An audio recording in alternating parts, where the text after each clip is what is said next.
Hi there guys, welcome back. This is Deepak Kumar, co-founder of TradeHUS.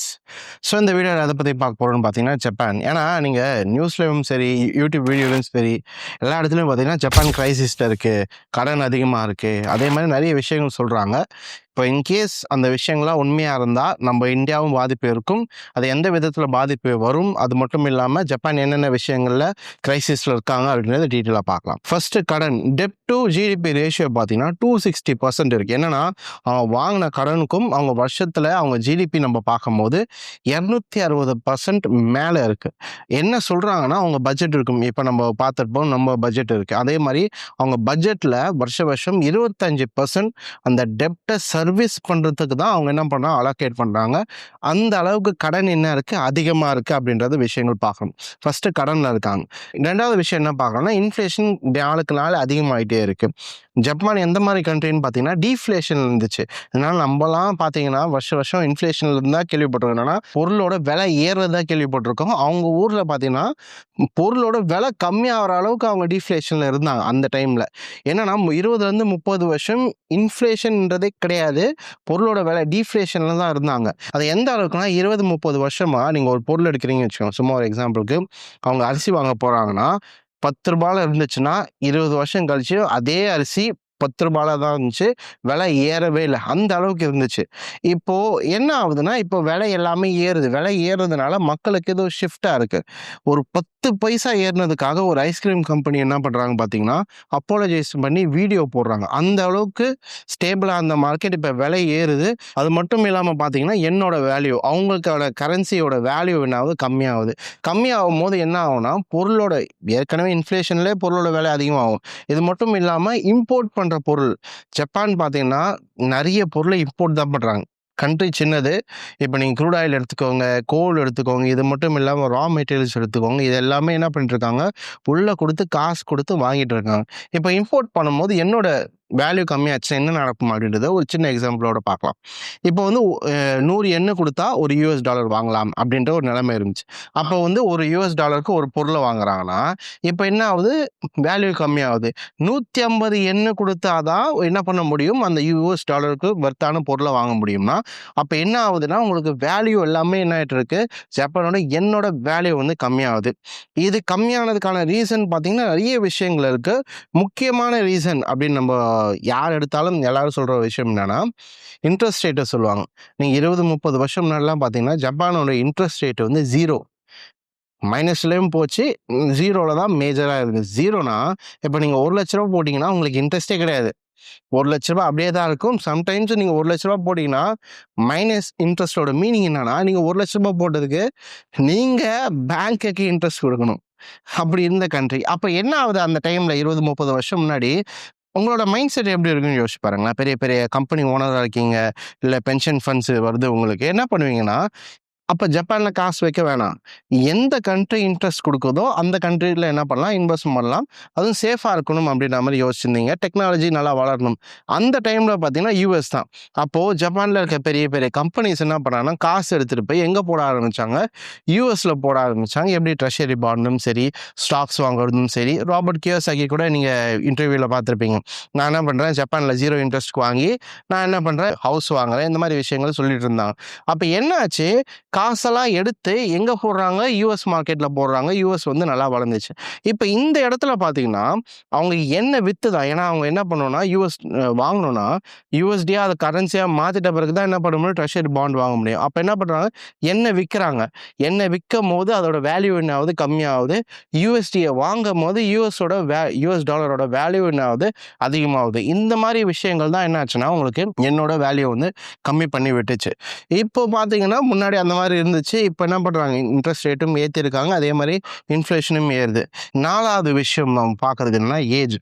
ஜப்பானில் பார்த்துருப்போம், நிறைய video பார்த்துருப்பீங்க. என்னென்னா ஜப்பானில் வந்து நிறைய ஓல்டு பீப்புள் இருக்காங்க. பென்ஷன் கொடுக்கணும் அப்படின்ற நிலைமையில கவர்மெண்ட் இருக்காங்க. பென்ஷன் எப்படி கொடுப்பாங்க, யங்ஸ்டர்ஸ் வந்து சம்பாரித்து அவங்க டேக்ஸ் கட்டினா தான் அதை என்ன பண்ணுவாங்க, பென்ஷனாக கொடுப்பாங்க.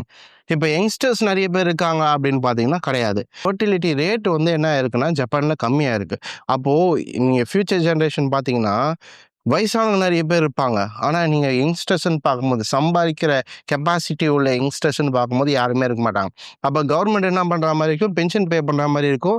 ஆனா, அந்த சம்பாதிக்கிற ஆளுங்க வந்து கம்மி. எந்த அளவுக்கு கம்மினா, உலகம் இப்போ காமெடி பண்றது என்ன சொல்றாங்கன்னா, ஜப்பான்ல, நீங்க வந்துட்டு பேபி டயப்பர்ஸ விட்டுட்டு, அடல்ட் டயப்பர் வந்துட்டு ப்ரொடியூஸ் பண்ண ஸ்டார்ட் பண்ருங்க. அந்த நெலைமைக்கு ஜப்பானோட ஃபெர்டிலிட்டியும் சரி, ஓல்டு பீப்பிளும் அதிகமாயிருக்காங்க. இது எல்லாமே உங்களுக்கு சேர்ந்தது தான் எதுல உங்களுக்கு ப்ராப்ளமா இருக்குன்னு பார்த்தீங்கன்னா, ஜப்பான்ல ப்ராப்ளமா இருக்கு. என்னன்னா, கடன் அதிகமா இருக்கு. இன்ஃப்ளேஷன் இப்போ அதிகமாவுது. பொருளோட விலை வந்து என்ன ஆகுதுன்னா அதிகமாகுது. அது மட்டும் இல்லாம எண்ணெய் வந்து கம்மியாகுது. அவங்க இம்போர்ட் பண்றதுனால எண்ணெய் ஸ்ட்ராங்கா இருந்தா தான் கம்மியான விலைக்கு வாங்க முடியும். 4வது பார்த்தீங்கன்னா ஏஜிங் ஃபேக்டர். 5வது விஷயம் டூரிசம். டூரிசம் வந்து ஜப்பான்ல நல்லா கம்மியா இருக்கு. முக்காவாசி பார்த்தீங்கன்னா, நீங்க ஜப்பானுக்கு டூரிசம் வர்றது யாருன்னா, சைனா பீப்பிள். சைனீஸ் தான் வந்துட்டு என்ன பண்ணிட்டு இருந்தாங்க, டூரிசம் வந்துட்டு இருந்தாங்க. ஜப்பான் வந்து ஒரு கமெண்ட் பாஸ் பண்றாங்க. என்னன்னா, தாய்வானுக்கு விரோதமா சைனா எதனாச்சும் ஒரு ஆக்ஷன் எடுத்தாங்கன்னா, அதுல நாங்க நிப்போம் அப்படின்ற மாரி சொன்னாங்க. அப்ப என்ன ஆச்சுன்னா, ஓ! நீங்க நிப்பீங்களா? சைனா என்ன பண்றாங்க, நீங்க ஜப்பானுக்கு இனிமேட்டு யாரும் என்ன பண்ணாதீங்க, டூருக்கு போவாதீங்க அப்படின்ற மாரி சொல்றாங்க. அப்போ டூரிசம்லயும் அவங்களுக்கு என்ன ஆகுது, அடி வாங்கிட்டு இருக்காங்க. அடி மேல அடி வாங்கிட்டே இருக்காங்க. இன்கேஸ் உங்களுக்கு சைனா ஏன் தாய்வான் மேல வந்து ரொம்ப இதுவா இருக்காங்க, அதே மாரி தாய்வான் ஏன் வந்து அமெரிக்கா வந்து பேக்கப் பண்றாங்க, உங்களுக்கு அத பத்தி வீடியோ வேணுனா நீங்க சொல்லுங்க. சின்ன ஐலேண்ட் மாரி ஒரு கண்ட்ரி தான். அதுதான் வந்து இப்போ அமெரிக்காவுக்கு முக்கியமான தேவையான ஒரு ஐலேண்ட் பார்த்தீங்கன்னா தாய்வானு. அதே மாரி சைனீஸும் அந்த ஐலேண்ட் மேல ரொம்ப ஆர்வமா இருக்காங்க. ஏன் அவங்க ஆர்வமா இருக்காங்க? அத பத்தி உங்களுக்கு வீடியோ வேணா கேளுங்க. நான் அத பத்தி வீடியோ போடுறேன். ஸோ இப்ப புரிஞ்சிருக்கும்னு நெனைக்கிறேன். இதனால தான் ஜப்பான் வந்துட்டு கிரைசிஸ்ல இருக்காங்க அப்படின்ற மாரி. சரி இப்ப கிரைசிஸ்லேருந்து வெளில வர்றதுக்கு என்ன பண்ணலாம் அப்படின்னு கேட்டீங்கன்னா, ஜப்பான் தான் வந்து கடன் குடுக்கறதுல நம்பர் 1 இடத்துல இருக்காங்க. என்னன்னா, கடன் குடுக்கறது நெறைய பேர் இருக்காங்க. ஏன்னா, இன்ட்ரெஸ்ட் ரேட் கம்மியா இருக்கு. அதனால என்ன பண்றாங்க, வெளிநாடுகள்லாம் குடுத்துருக்காங்க. யுஎஸ் பாண்ட்ஸ்லாம் வாங்கி வச்சிருக்காங்க. இப்ப ஜப்பான் வந்து அவங்க கண்ட்ரிக்கு வந்து ஒரு இது வருது. அதே மாரி இன்ட்ரெஸ்ட் ஏறுனா மாரி ஒரு 4% இன்ட்ரெஸ்ட் வந்துச்சுன்னு வச்சுக்கோங்களேன். அப்போ மக்கள்லாம் என்ன யோசிப்பாங்க, நான் எதுக்கு அமெரிக்கால போய் போடணும்? அந்த போட்ட காசெல்லாம் என்ன பண்ணிடலாம், எடுத்துடலாம். இப்ப நான் புது இன்வெஸ்ட்மென்ட் பண்ணா கூட நான் என்ன பண்ணலாம், ஜப்பான்ல இன்வெஸ்ட் பண்ணலாம்.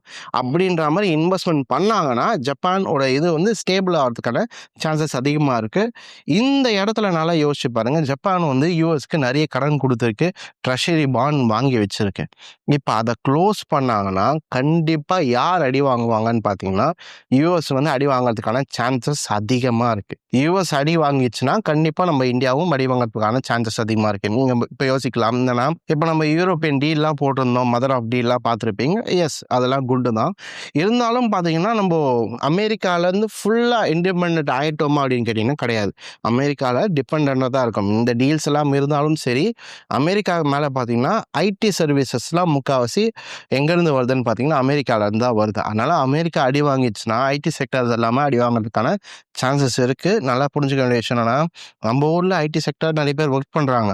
அவங்க எல்லாரும் எத வாங்கி வச்சிருக்காங்களோ இல்லையோ, கடன் வாங்கி வச்சிருக்காங்க. அப்ப ஐடி செக்டார் அடி வாங்குச்சுன்னா, அமெரிக்கா அடி வாங்குச்சுன்னா, ஐடி செக்டார் அடி வாங்கும். ஐடி செக்டார் அடி வாங்குச்சுன்னா, பேங்க்ஸ் எல்லாமே அடி வாங்கணும். ஏன்னா லோன் ரீபே பண்ண முடியாது. அதனால இப்பயும் பார்த்தீங்கன்னா, அமெரிக்காவ டிபெண்ட் பண்ணி தான் இருக்கும். இப்ப புரிஞ்சுக்கணும்னு நெனைக்கிறேன். என்னன்னா, ஜப்பான் அடி வாங்குச்சுன்னா, கண்டிப்பா அவங்க கேஷ் எடுத்தாங்கன்னா, அமெரிக்கா அடி வாங்கும். அமெரிக்கா அடி வாங்குச்சுன்னா, அதோட பாதிப்பு கண்டிப்பா இந்தியாவுக்கு இருக்க தான் செய்யும். ஏன்னா, இப்ப இருக்க ஸ்டேஜ்ல பார்த்தீங்கன்னா, நம்ம ஃபுல்லா இண்டிபெண்டன்ட் ஆகல அமெரிக்காலேருந்து. இதுதான் ஃபேக்ட். இண்டிபெண்டன்ட் ஆயிட்டாங்கன்னா பிரச்சனை கிடையாது. கொஞ்சம் கொஞ்சமா வெளில வந்துட்டு இருக்கும். ஃபுல்லா இண்டிபெண்டன்ட் ஆயிட்டோம்னா, இதுல பாதிப்பு பெருசா நம்மளுக்கு இருக்காது. இதனால ஃபால் ஆயிடுவாங்களா? கொலாப்ஸ் ஆயிடுவாங்களா?